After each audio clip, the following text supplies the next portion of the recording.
Welcome back to the Cybersecurity Masterclass. We're diving even deeper in this one, so let's fire things up with the first question.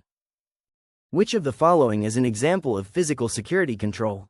A. Firewalls. B. Encryption. C. Biometric authentication. D. Antivirus software. Correct answer. C. Biometric authentication. What is the purpose of security awareness training? A. To slow down network traffic. B. To raise awareness about security risks and best practices among employees. C. To install antivirus software. D. To increase vulnerability to cyber attacks. Correct answer. B. To raise awareness about security risks and best practices among employees. What is the primary purpose of access control mechanisms? A. To monitor network traffic. B. To prevent unauthorized access to resources.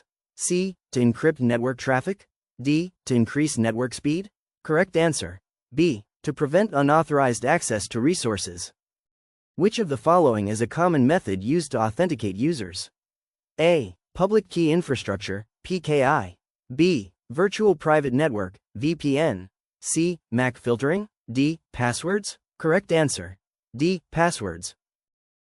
Please pause, take a moment to assimilate or go back if needed. Do you remember the saying, practice makes a man perfect? Your success depends upon how much you learn.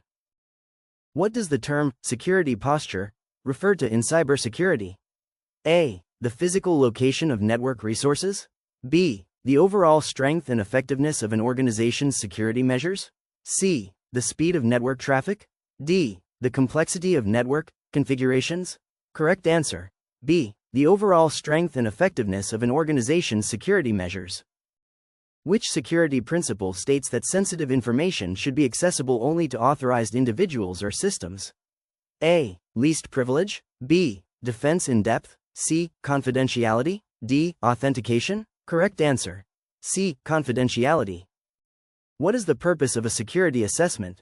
A. To install antivirus software. B. To evaluate and identify security vulnerabilities. C. To slow down network traffic. D. To create strong passwords. Correct answer. B. To evaluate and identify security vulnerabilities. Which of the following is an example of a security control designed to protect against malware? A. Intrusion detection system, IDS. B. Proxy server. C. Virtual private network, VPN. D. Network firewall. Correct answer. A. Intrusion detection system, IDS. What is the term for a security vulnerability that allows an attacker to gain unauthorized access to a system by exploiting a flaw in the software? A. Buffer overflow. B. Denial of service, DOS. C. Remote code execution. D. Vulnerability exploitation. Correct answer. C. Remote code execution. What is the purpose of network segmentation? A. To combine multiple networks into one. B. To isolate different parts of a network for improved security. C. To increase network complexity. D. To remove network firewalls. Correct answer. B. To isolate different parts of a network for improved security. Thank you for watching. If you have not liked or subscribed, please do so now. It means a lot to us. Stay tuned to next topic on your journey to a demanding career in cybersecurity. Good luck.